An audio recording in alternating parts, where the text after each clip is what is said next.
everyone. Welcome to another episode of Space Dragon Podcast Gamer Gab. Gamer Gab. I am your host today, Lee Keenan, over here. Oh yeah, I'm Lee. So, all right, I want to talk about what we're playing this week. But first, Microsoft just reported that they are going to cross-platform? Yeah, they're going to allow for cross-platform play. Yeah, cross-platform play. You read more about this than I did. Are we talking like, I can imagine that it's going to be between Xbox and PC. Mm-hmm. That's easy given all the Windows 10 integration. Right. But is PS4 included in the mix as well? Any other company has not come in and also worked with Microsoft, but they said they would like to work with other parties. And we're talking about Rocket League only. Yes. Like very specifically, Rocket we're talking League about Rocket League. Is going to be cross-platform between PC and Microsoft, and people have interviewed Microsoft asking them if, you know, this is going to be a thing with PlayStation. Like, of course, like, can we join everything? They say cross-platform is very important to them right now, and they really enjoy doing what they're doing with this, trying to integrate the whole PC Xbox thing. If third parties would they will also open up the opportunity. Okay, PlayStation has not said yet that if they are wanting to do it or not. They're probably getting asked a billion questions right now about that. I'm sure they'll probably open up a dialogue, you know, between Sony and Microsoft at some point, if they haven't already, like, behind closed doors. We just don't know about it yet. Mm-hmm. But the idea is great. The annoying thing is, like, the technology fucking exists. Like, we've been able to do it for a while. Right. But they're opposing companies that are fighting for shares in the market, you know, like, they want to be the top dog when it comes to video games. So why would I EA offer? has their servers, you know. Like, why would I let you have the option to play with your friends on another system when I could be like, no. If you want to play with friends, you got to play it for PlayStation as well. Right. You know what I mean? You know, I think it's very important that they do this right now. It also helps them out in the gaming aspect of things with Overwatch coming out. Oh, it's a very PC based shooter that's only PC, isn't it? No, Overwatch is coming out for the Xbox, PlayStation. Is it? Yeah. What? So that's crazy. Yeah, so you can play those games. Wouldn't it be great to play with all your friends that try to keep the Blizzard collection on their PC, and like that's how they play with mouse and keyboard? Like, you can get your Xbox controller. A lot of people just play with that these days. That'd be pretty cool. I mean, you're gonna get those people that are gonna say like, no, mouse and keyboard's better. They're gonna trump all the people with controllers, and like, I've seen enough video game competitions and watched enough people play video games that I don't think that matters as much. I know some people that crush with controllers. Yeah, oh yeah, definitely. I know for a fact I'm significantly better with a controller than I am a mouse and keyboard. I was watching the Halo championships recently, and those are very intense. And everyone has a controller, and they're moving wicked fast. Yeah, that's right, wicked fast, wicked fucking hard over here. But yeah, the idea. I like the idea of the multiple games now are entertaining the idea of connecting, you know, consoles and PC all together. Even if it's just for those games, I'm not expecting everything. Yeah. But if there are some companies that want to work together and could manage to pull something like this, you can better believe that I'm like, A, going to buy that game if I don't already have it. Right. And B, so is everybody fucking else. Right. Like, sales for that game specifically are going to go up. Like, I can't imagine any reason why, like, the guys that made Rocket League would not want to do something like this. It's really just kind of up to Microsoft and Sony to work it out. Yeah. So, I mean, hopefully they approach them. That would be great. I would love that. Fingers crossed. So we'll see. Keep on my fingers crossed. What kind of video games are you playing right now, man? Right now I am playing Far Cry Primal. Far Cry Primal's pretty great. Yes. It's a pretty good game. It's been a lot of fun. I got to run around as a mammoth and just destroy people in huts. Oh, yeah. Thousands of people flying in the air. Well, they have all those, like, spirit animal quests that you can do through, like, the shaman guy that you can get in your village. Mm-hmm. You can go around as, like, an owl or, like you said, like a mammoth, just fuck shit up. Yeah, it's a lot of fun. It's really cool that Ubisoft, that they did this, that they, kind of took their game back. And then, that's the only place you can experience that, to be a caveman. Like, what other games can you be a caveman? Well, I guess technically there are a couple other games. Well, yeah, I mean, SNES games. There's newer stuff. There's Ark. Ark, you could arguably say, is like caveman type stuff. There's dinosaurs and everything. Yeah. And you are, Neanderthal type.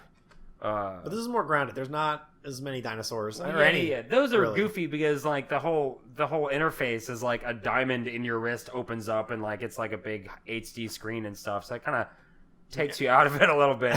Ark's a great game, Mm-hmm. but I see what you're saying. Like Far Cry Primal is a more grounded, realistic approach Yeah. on something that like other games might be doing, but isn't necessarily huge in the market right now. Right. Not a lot of people, especially this far into the game, because this is the 5th or 6th iteration of a Far Cry game now. Yes. Because there was 4 like mainline titles, Right, and then then there was Blood Dragon, Yeah. and now there's this, which is also not numbered, but that doesn't by any means mean it is less of a game.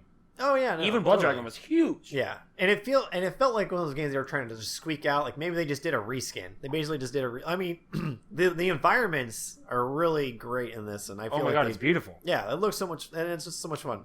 So yeah, I've been playing that. It's been a lot of fun. It's got a lot of the same like Far Cry stuff that you want to look for too. Like you've got your crafting, and you do certain missions to unlock like new upgrades for your bow, or like you can upgrade your spears if you have like the right materials and everything.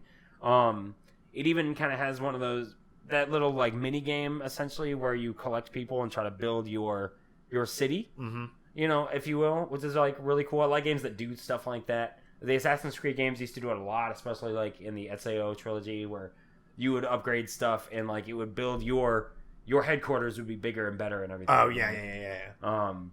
But it's really great. I like that they have the same stuff that keeps Far Cry good, but decided to, instead of take it forward a generation or keep it current as they usually do, it's like, fuck it, we'll go back a few thousand years. Yeah, and you know what? See what it's like to be caveman, and not having guns and like no explosions seems like it would kind of detract from what made Far Cry good, but it doesn't at all. Yeah.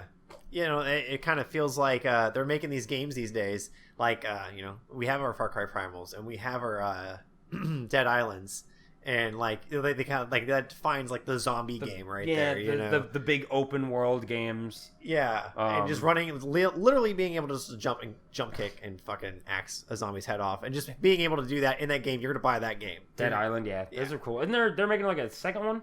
They're making a second, or a third yes, one. I don't. We reported on that last week. Yeah. There's a Dead Island. You 2 mentioned coming something out. about that. Yeah, that's pretty cool. I like those games. I like these big open world games. I'm playing The Division right now. Speaking of open world games, nice. I don't know if you've played that yet. Yes, I got to play through the betas and the alphas and did all that, but I never actually purchased. You haven't played the the final version yet, right? Yeah. Okay, but you kind of have an idea of what you like. The beta was pretty good about making sure that you knew what to expect. Yeah. Are you enjoying it? Are you enjoying I dig the it so open far. game? I haven't had a lot of time to play it. I've just been working a lot since the game came out. And then every day since then I've been working, basically. Gotcha. I got to sit down and play with it a little bit yesterday. I like the way things are set up. I mean, it's got that MMO feel where it's kind of like almost an MMO, not quite as much as like Warcraft, something closer to like Destiny. I mean, I feel like it's I mean, we mentioned that before on the show that Destiny and that kind of have like the same same men. There's a lot of parallels. Yeah. There's a few things that are a little bit different, like the way you can get abilities and perks and talents and everything is you actually have to go out and do these missions that build up certain sections of your base. Like there's a medical wing, there's a security wing. I want to say there's like with the third one, I want to say is like for power and engineering or something like that. Yeah. It's like a technological end. Okay. And like you do these missions for those, and once you collect points for that specific wing, you can build. Right. You can spend it to buy additions to that wing, and those give you new perks and talents and like abilities that you can like employ in the field later on. The medical one specifically has a lot of like healing and support type stuff. Like right now I've got an upgrade that where you throw like a health thing down on the ground, and anybody within its radius while it's active will be constantly healed, and even people that are downed can be rezzed in that area without the assistance of somebody else. Yeah, kind of sounds a little like Battlefront has like the Princess Leia thing. Yeah, it kind of it's a very, very support class type stuff, and security is going to be probably a lot of tank like stuff where you can take a lot of damage. Yeah, and then kind of aggro enemies and stuff. And I'm sure there's probably a lot of DPS kind of stuff involved with like the tech wing. Yeah, but it's cool. I haven't had enough time to really judge if it's going to be really good or if it's going to have the longevity that it claims to have. I mean, a lot of the DLC stuff they've been hitting at does look pretty cool. That's going to be coming out. I think it's Wrecker's Island or something like that. They have like hinted at end game type stuff, like their equivalent of a raid. Gotcha. You know, like how Destiny had like Crota's End and all that stuff, and like the Vault of Glass. Like this one's gonna have these super amped up battles, that are gonna be significantly harder than normal, but will probably grant incredible rewards, like really high level equipment or something. And maybe that's the only place you can get to like a certain level if you get those kind of equipment drops. That's the only way you can bump up to like past 30, which I think is the level cap right now. Okay. Well, that's most games kind of do that. They're 30, 50. Yeah, but it looks good. It's still too early to tell, but I think if they keep their feet planted and like stick with their game plan and keep releasing content often enough to keep people interested, I think it could last for a while. Yeah. I mean, and Tom Clancy games are generally pretty popular anyway. Yeah. I mean, the thing is that, you change your game around and you give it a new environment and a new, like, open area. Like, everything's kind of enclosed in this one. I mean, until you go outside and you go to the streets, it's pretty fucking, like, epic. Like, battles and stuff tend to be closed in a little bit more. But can you imagine, like, Central Park? Oh, like man.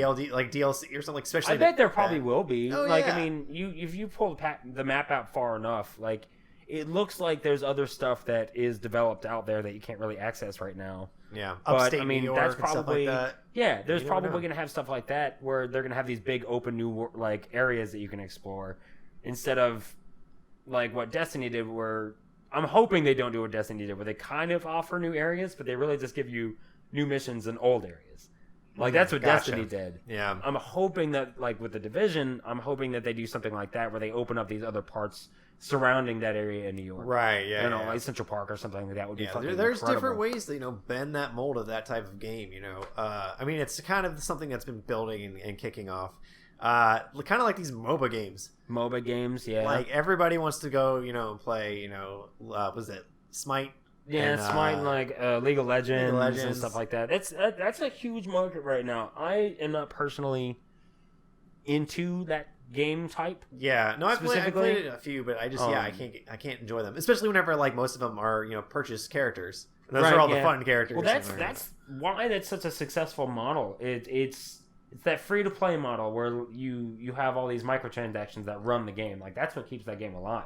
Yeah, and there's a lot of fucking money in microtransactions. I mean, we talked about it before. The Division, what you just said, I mean, that right there, they make that game, they start it off, and everything else is a microtransaction. Yeah, absolutely. Like a lot of games do that now. I mean, and that's part of kind of like the argument that we've kind of touched on a handful of times, and a lot of people talk about, like, video games aren't getting more expensive. Mm-hmm.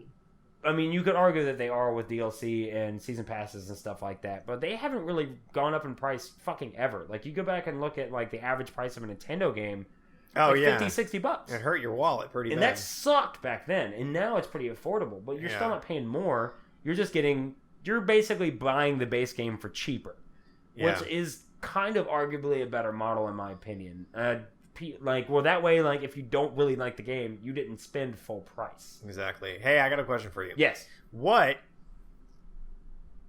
game did you have to choose as a child in the 90s, Mortal Kombat or Street Fighter? Ooh, Mortal Kombat. Mortal Kombat. Yeah. Mortal Kombat always. Most people I knew went to Street Fighter. See, I was Street Fighter as a kid. Yeah. And then as I got older, like, I found Mortal Kombat. Yeah, you shifted. And I played you went that. from Street Fighter to Mortal Kombat. Yes. And then it was very controversial move. And then I kind of did a wave thing after that and just jumped back and forth. Kind of go back and forth between both, yeah. I was never much of a fighting game guy anyway. Fighting games are my my just vice, I think. Yeah, those are jam. I love them, but at the same time, they hurt me bad because I'm never good. Like, I'm, like, awful. Like, I'm the guy that goes online just to get my ass kicked. Yeah. But I really want to be a really cool Leatherface, so I'll just try over and over. Well, that's you could argue that even, and there are a lot of games that I'm like this with, where even if you're losing more than winning, you're getting your ass kicked all fucking night. If the game's fun, you're still gonna have a good time. Yeah. And if you're enjoying playing these Mortal Kombat games, especially now that you've got these DLC characters, the like old horror legends that you it's so great. I can have Jason Voorhees and Leatherface fight each other. Fucking Leatherface. There's a Xenomorph coming. Yeah, and it's there. They it's already out? Okay. Yeah, Mortal Kombat XL just released, where they re-released the game, and it's all the DLCs packed in to the game. Okay. So you get all the characters. It's kind of like what they did with like Arkham City, where they re-released it with everything. Yeah. You know what? You want to know some crap? Yes, I want to hear what grinds your gears, Keenan. Now that we're also segueing into fighting games into like Mortal Kombat. So they sold the season pass when the game came out. Mortal Kombat, Get the game for $60. Season pass is another $30. Yeah, it's kind of like an industry standard. So, usually about $30 to $40. Paying a lot of money here for just Mortal Kombat, and I was like, I'm gonna get all the characters. It'd be great. It'd be awesome. Yeah. The first 3 characters come out. Super fun. Had a great time with them. And the other character, I think, I was like 4. Then jump to these next characters, and they do not include them in the season pass. It is an extra buy-in for $20 for people that already bought the season pass. They're calling that this like extra content they weren't going to really add, but they added anyways for fans. That I call is bullshit because they have a fucking community. Yeah. And I hate to swear on our podcast, but like, fuck it. Literally, like, there's a community that you can like pick which side you want to be on. Like, if you want to be on like the SWAT team people or the evil guys. Yeah. I remember that, and they would like post stats as to which sides were winning the most at certain times. Right, and it's like, really that's cool. really cool. So a game that it's like metagame where you've got like these warring factions. So now whenever you see like season pass on a game, like just get it. Yeah, buy the season pass. It doesn't mean that it's gonna stop there. You buy that, and you might have to spend another 30 to. I think that's a dicey move, though. Like I'm WB honestly, games. I'm simultaneously surprised and not surprised that something like that happened. Surprised because I don't know how they didn't expect like backlash from something like that. Yeah, but like not surprised just because it's the industry. The industry is always trying to get a little bit of money out of you. They're trying to figure out ways to make more money, and because games aren't costing more, right? So like, I mean, as from a business perspective, I get it. Like, I understand. Mm-hmm. But it's still irritating, especially when you buy a season pass, that is all the DLC coming out for that game. Yeah, that is like the verbal contract essentially. Like that's the understanding that everybody has. You buy the season pass, you're gonna get all the DLC. Yeah, not anymore. The fact that they were like, we got this other stuff too, but you got to pay for it. And you're lucky. You're lucky we graced that presence upon you. Like, look at this sweet stuff that we dug up from the archives, decided to give to you. Yeah. Oh, cool. Well, I got my season pass. So that's awesome. No. That doesn't count. But if you waited since that game came out last year. Yeah. Like mid last year, I think. I don't remember. But if you waited, man, like, you got everything. Yeah. XL. That is true. I mean, well, that happens like a lot of games, like re-releases of games with all the content that came out. That happens pretty often. It's like you buying the DLC and getting it as it comes out that's the advantage you have. Mm-hmm. You didn't wait. You got it when it came out. Exactly. You're one of the first guys to it. Yeah. Like all the other fucking millions of people that were also the first guys to it. But there's if you are patient and that's a game that you want to play but you don't need to play now, you can wait until a year down the road. Yeah, pick up the model that's got all the DLC and not have to pay all the extra money. Yeah. It just kind of depends on what you're looking for in the game. Still bullshit. Very much bullshit. Still bullshit. You want to hear something else that's bullshit? Absolutely. I love hearing you get fired up Gaming about stuff. Bullshit. I know. I'm just fired It's usually me. It's nice to be on the other end of stuff.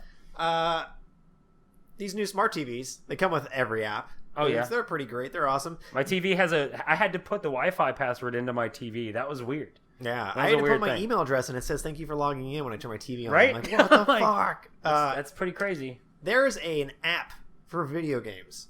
Really? You pay $9.99 a month and you can stream like Batman Arkham Origins. Oh, they've done stuff like that before. But you know what it is? It's GameFly.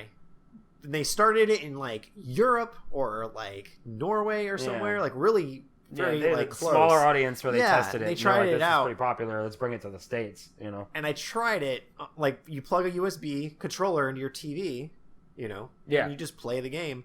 But it's the worst frame rate I have ever seen. And all my shit's pretty like straight 10 frames per second. Yeah, even though you want to try and play this, and they give you like a demo. They're like 9 minutes. I tried out Guilty Gear, like they're like XX or something like that, and I was just like.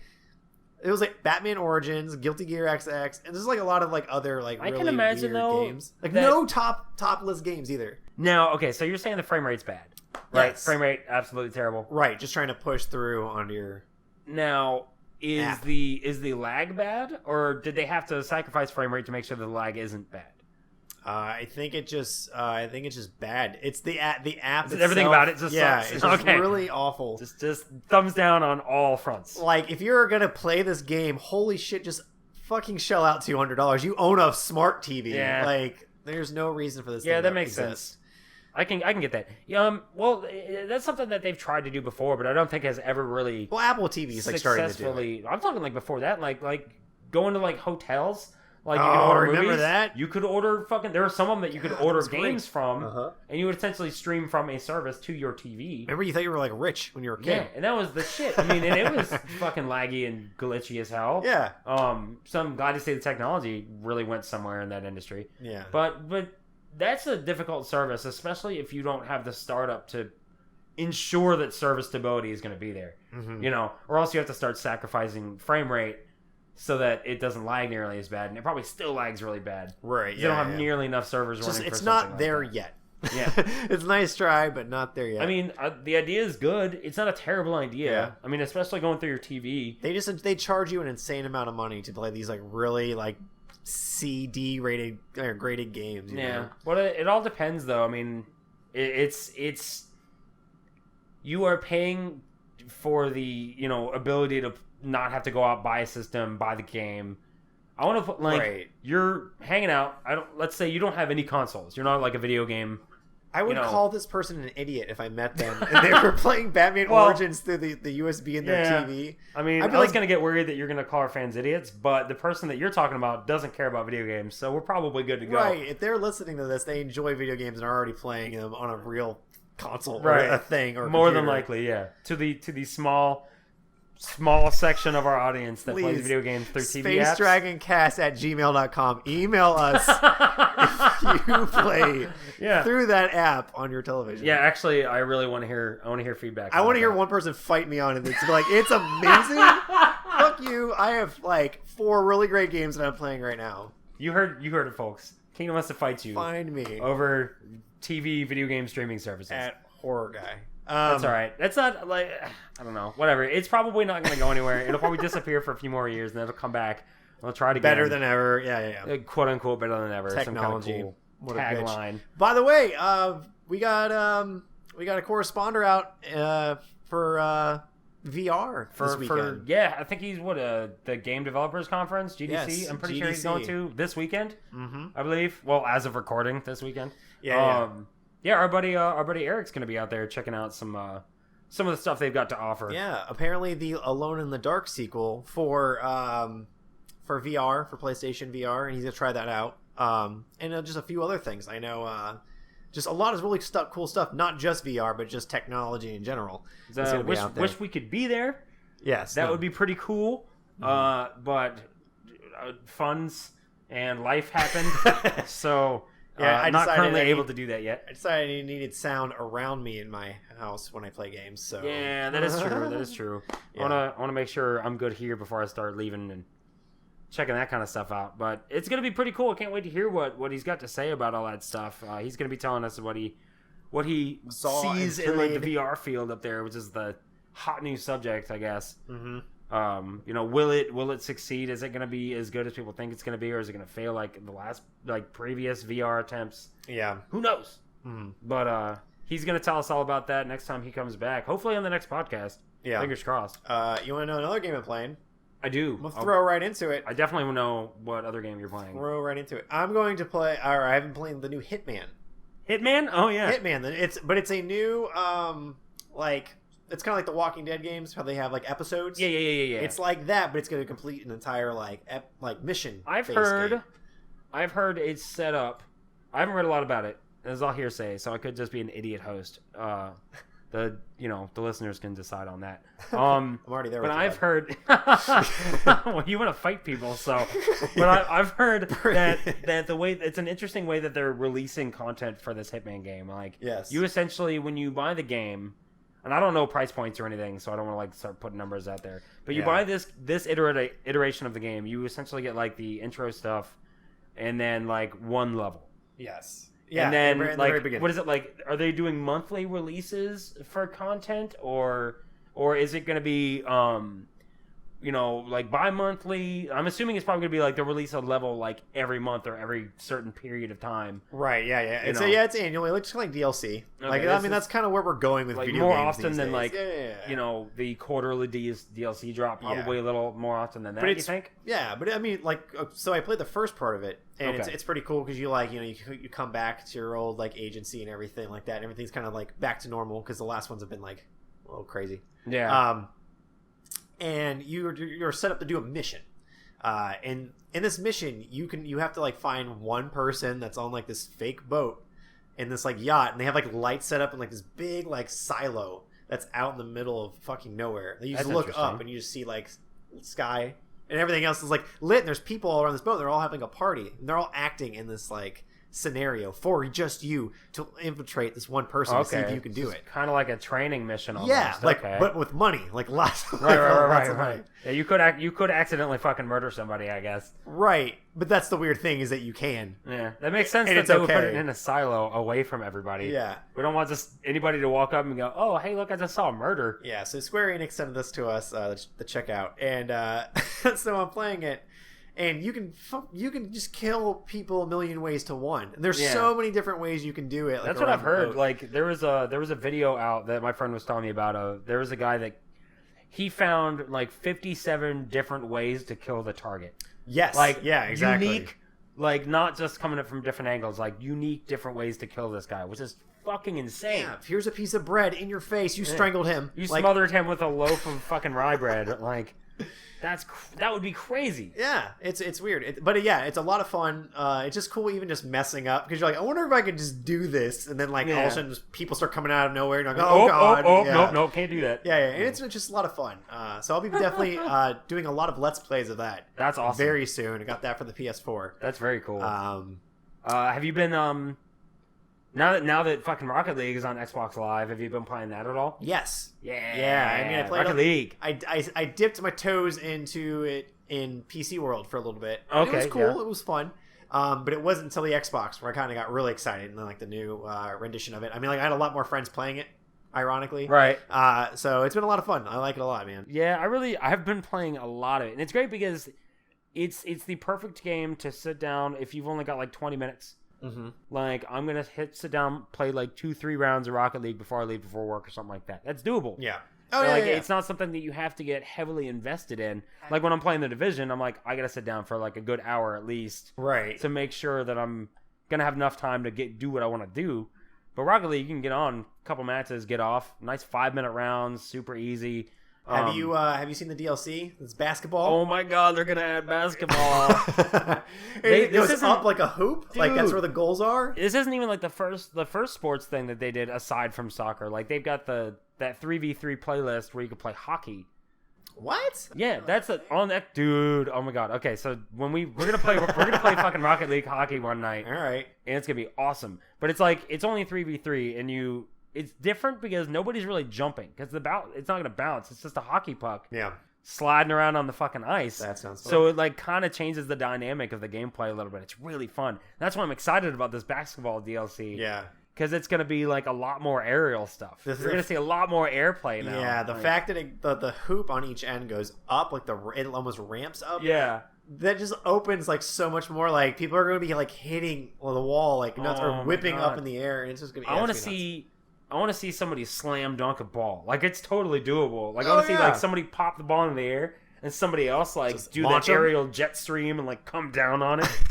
Shaquille O'Neal breaking the backboard. Maybe into like 2 other cars, like just have them blow up. You know? That would be dope. That's one of my favorite things about Rocket League, by the way, is like when the goal scores, anybody near it goes fucking flying. Oh yeah. It harkens back to the original. No, I guess not the original, but Burnout Revenge. I think. Yeah, Burnout games. Those are so much fun. Like it was so much fun just ramming cars and other cars and watching them explode and then helping them explode even more. Oh man, dude, there was that game mode where you had to cause a certain amount of damage. Yeah. Like you had everything around you threw your car at an intersection, and then just hope people hit you, And then if enough people hit you, you could blow up again and then go flying and fuck off some other that shit bridge up. into a major freeway, and then they blow up. Like, yeah, so Rocket League is pretty much exactly like that, right? But sports. But sports. All right, yeah. so maybe not. But I'm just saying, like, the way it helps that like urge that I've had, and I've wanted to play that again. I want to drive a car and be reckless. Apparently, I don't know if you knew this, those same guys that used to work for EA and made the Burnout games, because EA has that license, they can't do a Burnout game, but they're doing a golf game inside. It's all inside close quarters. Oh, like an indoor golf you course. just hit the ball and you just try to wreck as much shit as you can and blow up the ball. Yeah. It's a thing coming out soon. Oh my god. So that looks fun. Okay, dude, when that comes out, we gotta look into that because I want to do a let's play in that so bad. Yes, that'll definitely happen. And then apparently they've hinted at possibly doing another Burnout. That'd be cool, man. It has to be just another name, another friend. I think the last couple iterations of that series have been meh because they kind of strayed away what made them good. They did like Burnout Paradise and things like that. It's like they did that open world thing, which was weird. Yeah. Like some games can do open world stuff. Burnout, you are not one of them. Right. Like you don't need to stray away. Like what made you good was the very simple like mechanics of, bashing into other cars. Like you were really good at making a game where cars go fast and hit other cars. Right. We don't want to sound like cavemen, but it's fun. Car go fast. Car smash other car. Blow up again. Mash B button. Like you nailed it when it came to that. When you started like kind of, and I get it. Like every game that comes out, you want to change it a little bit, make it a little bit more unique, so people have a reason to go out and buy the next one. Yeah. But you changed it too much. You took so much away. Yeah, sometimes like that's why those developers left. Yeah, well, it's like sometimes like you need a simple game. Simple is sometimes way better. Like Rocket League, I play more Rocket League, and I have played more Rocket League than like any game I have for a while. Yeah, that's me in Star Wars Battlefront. Battlefront go shoot stormtroopers. Like sometimes all you want is a game where, all right, point me in a direction and tell me what thing to hit. Yeah. Like in Rocket League, point me towards the ball and I'm going to hit the ball into the hole. Great. Star Wars, point me at the guy, I'm going to shoot him. Yeah. I'm going to blow that guy up. It's good. I'll get on for like 20, 30 minutes, get off kind of thing. Like not all games have to be like a multiplayer online MMO shooter where you have to debate whether or not it's cool to have this assault rifle with a high DPS, or if you want to equip this med kit that can only get in a radius of 6 feet. Like, you don't have to think about all those numbers. Yeah, or for my example, open world games, they can go on forever. Like, I just completed Mad Max. Like, oh my god, everything that I want to throw up. How many hours do you think you put into that game? I easily put in a full week. Oh, 24 hours, 5 times. Oh my god, no way. There's no way you put like 200 something hours into that game. But I get what you mean though. Like games like that, I put a lot of time in too. Like all the Far Cry games, Assassin's Creed games. I think especially the Elder Scrolls games. Yeah, but you know what's the sad part? I didn't mean to put in that much of Mad Max. Yeah, you just kept coming back. My map was zoomed in, and I was like, I can take care of all this, and I did. And then I realized I could zoom out, and I went, no. Oh no! You thought you had a good handle on things, and then you found out there was way more map available. Yeah, but I went backwards. You know how you get more strong that way. Because you're not doing the story missions, you're just doing missions for yourself. Yeah. That's kind of, a lot of people do that. I do that a lot. So where you'll get farther enough into the story where you could go off and do other stuff, and then you only do other stuff, and then come back to the story as this overpowered fucking monster. Exactly. And I was just waiting. So I was just like, well, now that I have the upper advantage, I can't not just turn it off. Like, I'm wrecking. And then boom, might as well just go wreck the rest of it. And then towards the end of the game, you catch up with yourself. Yeah. And then it's awful, and you gotta grind. your gameplay for the ending of that game was pretty funny. You're welcome. There was my favorite fucking part, and I'm so mad that I just couldn't get the audio high enough for it, was when you bring the little girl to her mom and you're like, hey, give me a fist bump, and then she doesn't do anything, and you're like, all right, well, I'll just walk out, I guess. Yeah, that's cool. I fucking lost it, dude. It was the funniest thing I had ever seen. Straight up ignored me, like, all right, well, I guess you saved us from impending doom, Max. It was pretty great. That was fun, man. It looks like a fun game. It's one of those ones where when I run out of stuff to play, I'll go back and play that too. Yeah, I was just not expecting it to be as fun as it is. And I think right now on if you have Xbox Gold, it's like 50-70% off or something crazy. That's like awesome. that. I'll have to check that out. Yeah. That's pretty cool. Oh, Bulky just walked into the room. Just wondering what we're yelling about, I guess. Bulky's my cat, by the way, guys. This is this big guy that lives in Lee's house. Yeah, he's a big bear. Yeah, Bulky is my bear roommate. He's big and fat and full of love. Trying to think. I don't know. I think that's it pretty much for gaming right now. Yeah, no. I can think of. Yeah, least. Till Eric gets back with us and can report on things that we have not seen yet or are the unknown that they might be announcing this week. I can't wait to see what kind of cool VR stuff he comes back with, man. I'm excited. But I guess, anyway, unless you've got anything else, we can pretty much call it. Yeah, that's about it. Check us out on Facebook, Twitter. Yeah, we got Twitch. Yeah, we're on check out our Twitch, YouTube everything. Let's Play channel where you can hear me and Keenan yell at our video games. Yeah, future Amino page. Yeah. Oh, yeah, we're going to have an Amino page. That's going to be good stuff. What is that? Nobody knows what that is. Wait, Amiibo page? I wish. Dude, can we get it? Just make a Space Dragon Podcast Amiibo. Somebody make Amiibos of us, please. Make that happen. Somebody please make that happen if you guys know a person in the right place. Awesome. But anyway, I'm Lee. I'm Keenan. And you guys take it easy.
Man, do you think that 343 Guilty Spark would be like really upset if, you know, somebody took the shell of his body and just made an antenna topper out of it?